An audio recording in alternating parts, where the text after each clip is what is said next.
muita alegria no coração. Quero saudar o noivo dele do Cordeiro, que muito em breve vai ao céu, com a gloriosa e santa paz do Senhor Jesus. Amém. Aproveitando que os irmãos estão sob os pés, por gentileza, o livro do profeta menor Jonas, capítulo 1, versículo número 12. Livro do profeta Jonas, capítulo 1, versículo número 12. Quando os irmãos localizam o texto, quero estender Deus gratidão por essa oportunidade, que Deus possa continuar abençoando a cada membro, a cada visitante. Você que saiu da sua casa e veio para essa casa, que é casa de oração, casa de adoração, que Deus possa abençoar a sua vida de uma forma especial. Louvar a Deus pelo vida do nosso pastor presidente, pastor Eliseu, pastor Rubens, que nos fez o convite, os demais pastores, parabenizando, que Deus possa continuar dando graça para cada um dos senhores. Os irmãos localizaram o texto, confirmam dizendo amém? Amém. Diz assim a palavra do Senhor: e ele lhes disse: levantai-me e lançai-me ao mar, e o mar se aquietará, porque eu sei que por minha causa vos sobreveio esta grande tempestade. Assentai-vos, glorificando o nome do Senhor Jesus. Queridos, preste seu coração, quero presentear a paz do Senhor. Quantos dias vem a voz do Senhor essa noite? Glória a Deus. Deus já tem falado conosco desde o início desse trabalho, e Deus há de continuar falando aos nossos corações. Mais uma vez, graças a Deus, os irmãos, por recepcionar tão bem. Eu sou de Brasília, natural de Brasília, casei com uma mineirinha abençoada, e Deus nos trouxe para essa cidade, e a igreja é família. Nós estamos longe da nossa parentela, mas o povo de Deus é família. Então, eu muito grato a Deus, os irmãos estão nos abraçando e tudo apoio dos irmãos. Que Deus possa recompensar a cada um dos irmãos. Queridos, o texto bíblico, conhecido por todos nós, culto de missões, o Senhor transmitiu ao meu coração falar do missionário Jonas, que tentou fugir da missão.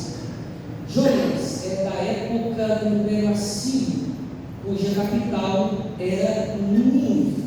Jonas, que foi vocacionado por Deus, chamado por Deus para uma grande missão. Capítulo 1, se você tiver com a sua Bíblia aberta, diz assim: veio a palavra do Senhor Jonas, filho de Amitai, dizendo: levanta-se e vai à grande cidade de Nínive pregar a minha palavra, clamar contra ela, porque a sua malícia subiu até mim. E o texto é enfático para dizer que Jonas ele até se levanta, mas para fugir da presença do Senhor. O livro contém cerca de 48 versículos, distribuídos em 4 capítulos, e esse profeta do reino do norte, natural de Gat-Hefer, localizado na terra de Zebulon, próximo de Nazaré, e o texto diz que esse Jonas, ele é filho de Amitai. Amitai no original significa verdade, ou seja, Jonas cresceu com a verdade, foi ensinado na verdade, mas chegou um ponto alto na vida de Jonas que ele já não quis viver na verdade, sim na desobediência. Deus levanta esse profeta, chama esse profeta para pregar a palavra do Senhor, mas o texto é enfático para dizer que Jonas ele se levantou, mas para fugir diante da face do Senhor para Tarsis. Ele desce a Jope, achou a embarcação que ia para Tarsis, pagou a sua passagem, achando Jonas que estaria fugindo da presença do Senhor. Queridos, todas as vezes que você sai da rota de Deus, você não sobe, você desce. E nós vamos observar que Jonas, ao fugir, Jonas só está descendo. Ele desceu a Jope, achou a embarcação que ia para Tarsis. Ele desceu ao porão, e Jonas também desceu às profundezas. O saudoso Billy Graham diz assim: toda vez que o homem pensa em navegar para longe de Deus, o diabo tem sempre um barco pronto. Jonas queria fugir de Deus, mas Deus o cercou por todos os lados. E às vezes estamos com Jonas, achando que vamos fugir da presença do Senhor. Mas Salmo 139, versículo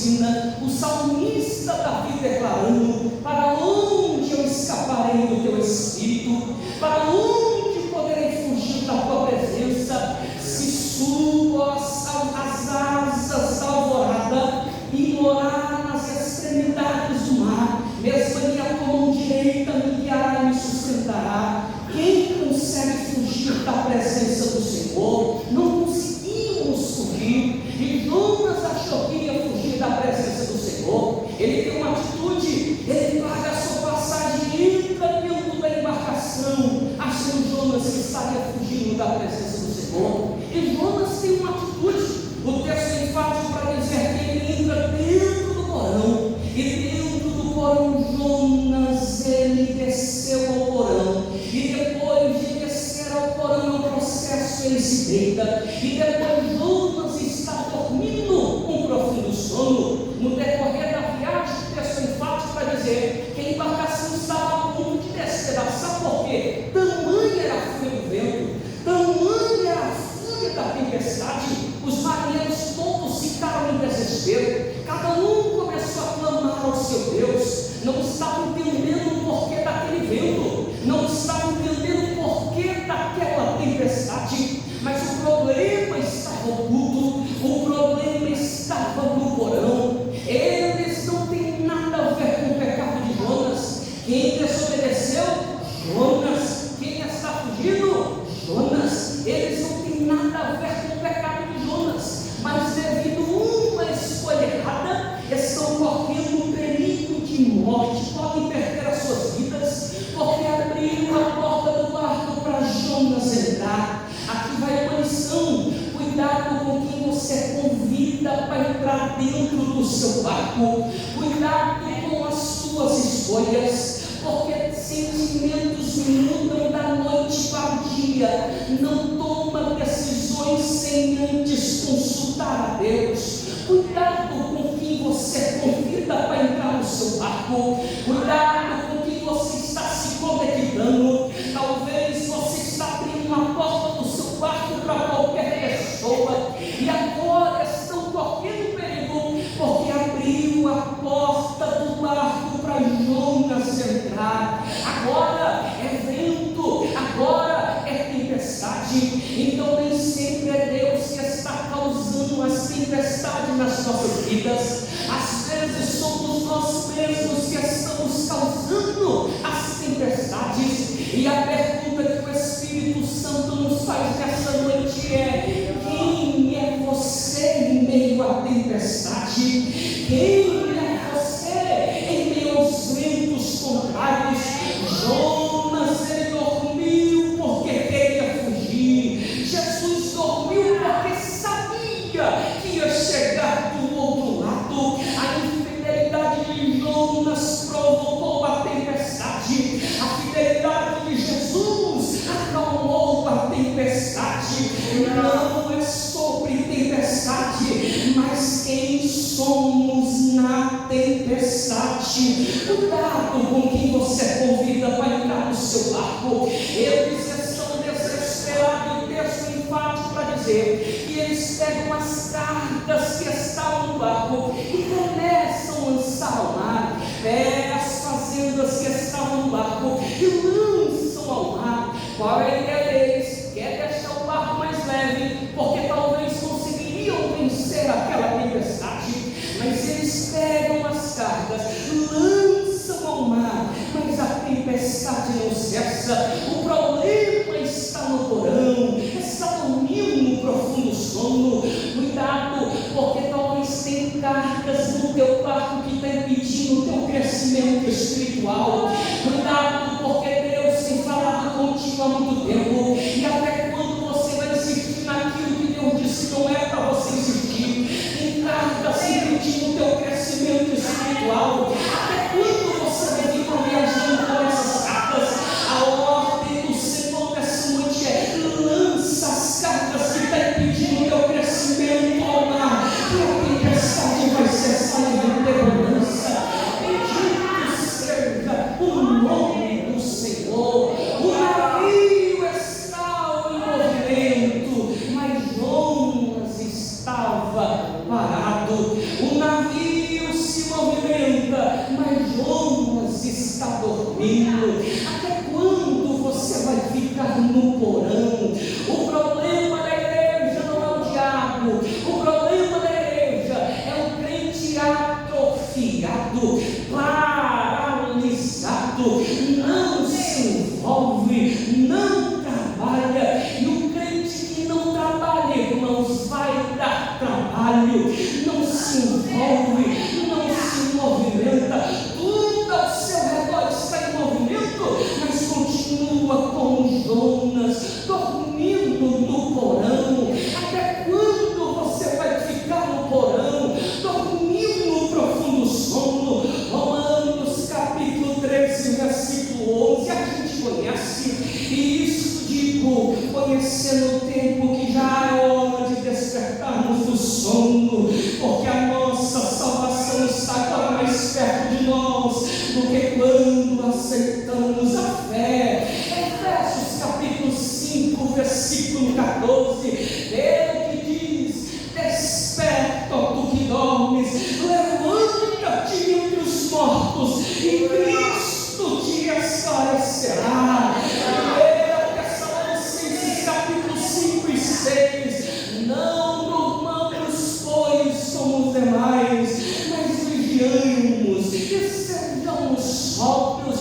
Desperta, sai desse porão. Você está brincando com coisa séria, você está igual Sansão, brincando de ser amarrado. Sansão brinca uma, brinca duas, vai brincando Sansão, até que ele está deitado no colo de Dalila. Dalila está fazendo um carinho na cabeça de Sansão, um cafuné na cabeça de Sansão. Sansão está dormindo na hora que não é para dormir. Aí Dalila desperta e diz: Sansão, os filisteus estão vindo aí. Aí Sansão levanta, bate no peito e grita: sairei como antes, sairei como outrora. Esse texto mexe com a minha alma, porque diz assim: e não sabia Sansão que o Espírito do Senhor já havia se retirado dele, já havia afastado dele. Sansão está de pé, mas não tem mais a presença.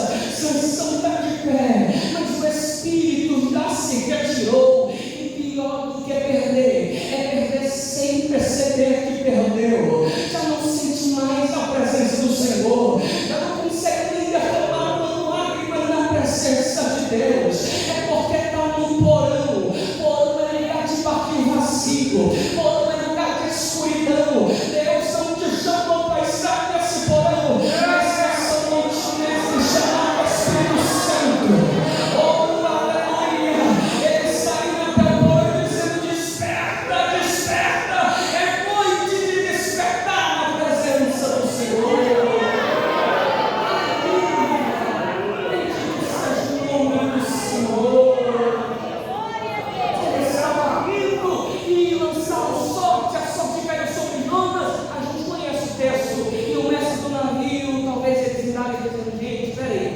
Você, o que está acontecendo aqui? Essa tempestade não é normal.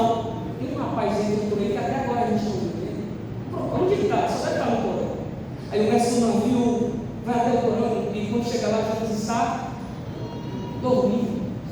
O mestre do navio está no texto, chega para ele e diz: declara-nos tu agora, versículo 8, porque nos sobrevive este mal? Que ocupação é a tua? De onde vens? Qual é a tua terra? De que povo és tu? Aí ele diz, versículo 9: eu sou hebreu e temo ao Senhor que fez os céus e a terra. Versículo 10: eles ficaram admirados, porque sabia que ele servia ao Senhor. Aí no versículo de número 11 ele diz assim: que te faremos nós para que o mar se acalme? Porque o mar cada vez mais engrossava, ficava mais forte. Aí no versículo 12, Jonas reconhece o seu pecado, porque a gente consegue enxergar o erro do irmão, mas esquecemos de examinar nós mesmos.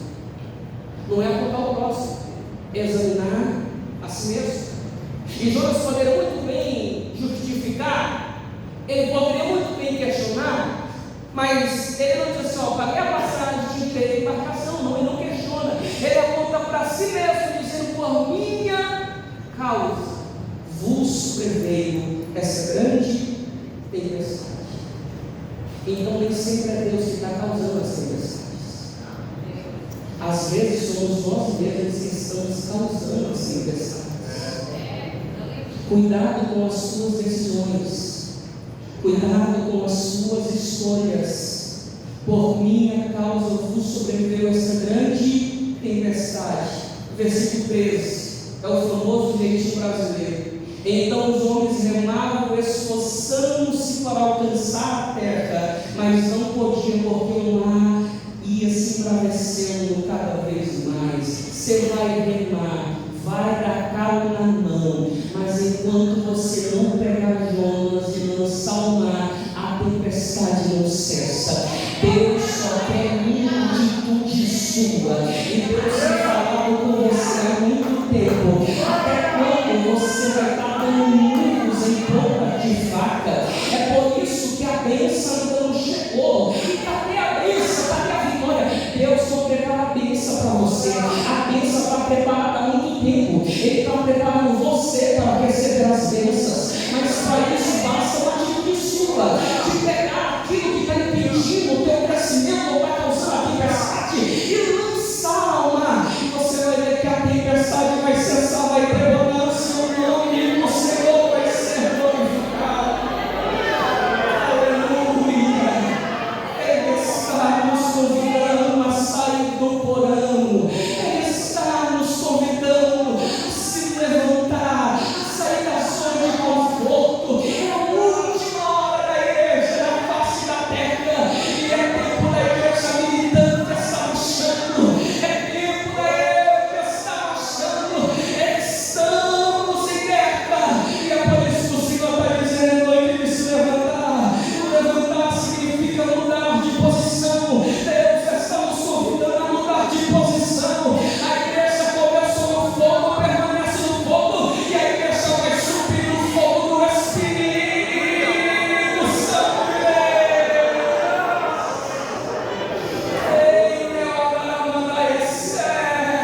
Ele está nos convidando a sair do porão. Aí o texto diz, ajustamente para o final: lança Jonas ao mar. E o texto diz que um grande peixe tragou Jonas. Primeiro livramento, ele não foi mordido, ele foi engolido, tragado. O grande peixe poderia machucar ele, isso não, mas o texto diz que ele foi tragado.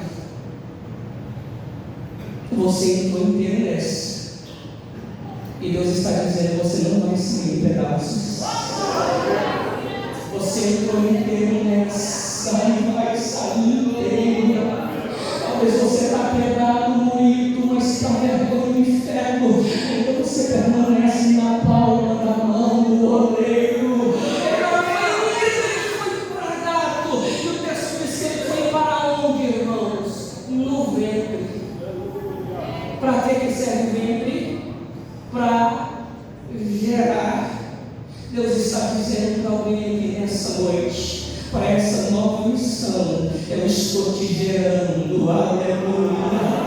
Você está sendo gerado por Deus. Aí o texto diz que dentro do peixe, o que Jonas faz? Dorme? Não. Talvez faça um segredo, talvez dormir novamente.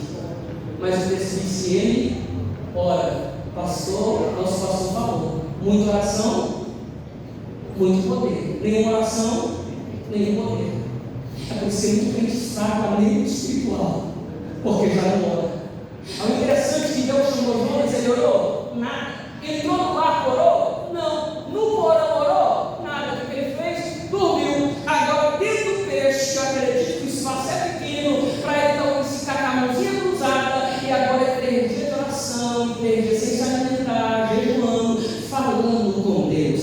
Deus chamou ele, não orou. Entrou no barco, não orou. No porão, dormiu. Agora, dentro do peixe, é clamando, falando com Deus. Não espere o peixe te tragar para você buscar Jesus. Não espere ser engolido pelo peixe para buscar Jesus. É o crente ficar crente, irmão. Ele não é de dizer: irmão, você só tem 3 meses de vida. Por quê? Se o culto é 18 horas, vai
perseverai na oração, perseverai na oração. Na medida que você ora, Deus está movimentando a situação. Jonas está clamando, parece que nada está acontecendo. É assim ou não contigo? Você olha e parece que nada está acontecendo. 1 mês, 2 meses, 1 ano, já chegamos na metade do ano e parece que nada está acontecendo. Você está igual os irmãos lá na casa da irmã Maria, em Atos dos Apóstolos, capítulo 12. Eles estão orando, não sei quanto tempo eles oravam, mas o texto diz que quando eles oravam, Deus enviou um anjo para visitar Pedro na prisão, aonde os seus pés não vão, a oração alcança, aonde a sua mão pode ir, a oração alcança. Deus está dizendo para alguém nessa noite: continue orando, que Deus está movimentando a circunstância. Jonas está clamando, parece que nada está acontecendo, mas enquanto ele clama, Deus está movimentando o peixe. Deus está movimentando o peixe. Enquanto você ora, Deus está movimentando o peixe. Queira o diabo não, vai chegar na praia, a missão vai ser cumprida e o nome do Senhor vai ser glorificado. Mas já gritaram que o meu filho ou é morte ou é cadeia, porque pau que nasce torto, morre torto, é mentira do inferno. Jesus é carpinteiro de primeira, vai dar um conjunto jovem, seu marido vai ser obreiro, e você vai levantar as mãos e dizer: eu quero minha casa, eu quero minha casa, eu quero minha casa. Quem acredita? Eu e a minha casa serviremos ao Senhor. Eu vou deixar o que veio adorar Ele essa noite, quem veio adorar. Quem acredita no poder da oração, quando você ora, mesmo chateado você ora, mesmo enfermo você ora, mesmo morando de aluguel você ora, morando no fundo da casa da sogra você ora, mesmo não tendo um carro do ano você ora. Ora, enquanto você ora, Deus está movimentando a circunstância. Aleluia. Continua orando. Eu finalizo. Continua orando, que Deus está movimentando o peixe. Aí eu finalizo dizendo, capítulo de número 1, diz que enquanto ele está clamando ao Senhor, o texto diz que Deus falou ao peixe. Mas quem está clamando é Jonas ou peixe? Jonas. Peixe não clama, mas está no texto que Deus falou ao peixe. Você está entendendo que a resposta de Deus não vai vir do jeito que você está pensando? Não é da tua forma, porque Deus é especialista em nos surpreender. Então não se preocupa, que Deus te trouxe aqui nessa noite para dizer que a tua oração foi ouvida. Aí quando o Jonas chega na praia, eu não sei se tinha alguém lá, mas se tinha, talvez alguém questiona, dizendo: rapaz, como é que você chegou aqui? Foi de bote, de navio, nadando, como é que você chegou aqui? Aí talvez Jonas olha e diz: não foi por cima, o processo foi por baixo. Continua clamando. Ninguém te vê lá na calada da noite, lá no teu quarto, mas enquanto você chora, Deus está respondendo as tuas orações. Vai ter milagre no nome do Senhor.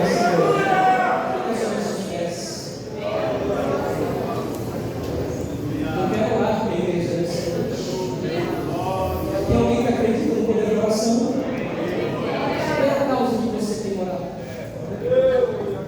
Tem crentes aqui desacreditados, porque há tanto tempo você olha e parece que o céu está de mãos. Mas Deus te trouxe aqui para renovar e dizer que as promessas estão de pé. A missão foi cumprida. Jonas chegou lá, pregou, o povo se arrependeu, o nome do Senhor foi glorificado. E o texto diz que a salvação alcançou vidas. A salvação vai alcançar a tua casa. Aleluia. E se tu crer, você vai dizer: eu e a minha casa serviremos ao Senhor. Está vindo para o lar, irmãos. Está retornando para a casa do Pai. É só nem fazer o apelo do Espírito Santo que convence o nosso Pai. É porque entende que o lugar dela não é no porão. Deus está de braços abertos. O maior avivamento não é cego enxergar. O avivamento não é padre, não.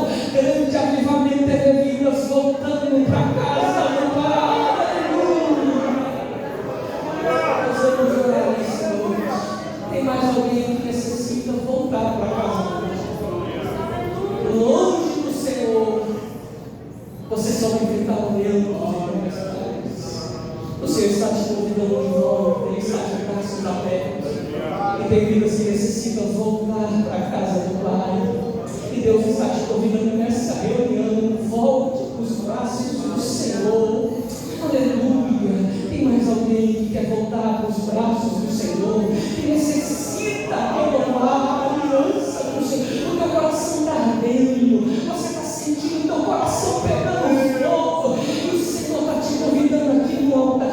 Volte para os braços do Senhor. Tem mais alguém? Se tiver, dê um sinal e nós estaremos orando por você. Se estiver bem à frente, nós estaremos orando. A igreja fecha os olhos e nós vamos clamar a Deus aqui nessa noite. Você que tem causa, você que tem clamado por portas, ore comigo aqui agora, porque a noite de Deus está dando crentes no porão. Quem acredita começa a orar, a igreja orando, a igreja orando, a igreja viva, a igreja cheia do Espírito Santo.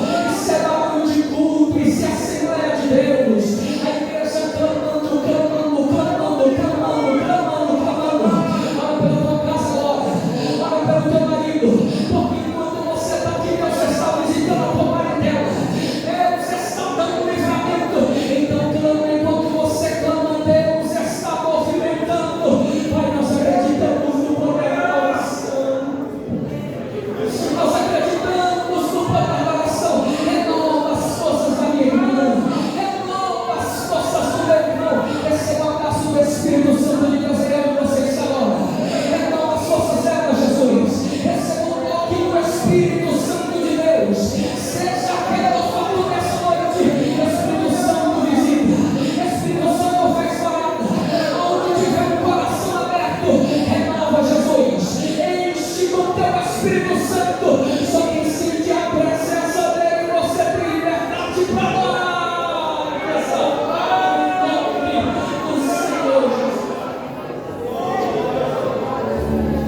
Deus abençoe a todos, irmãos.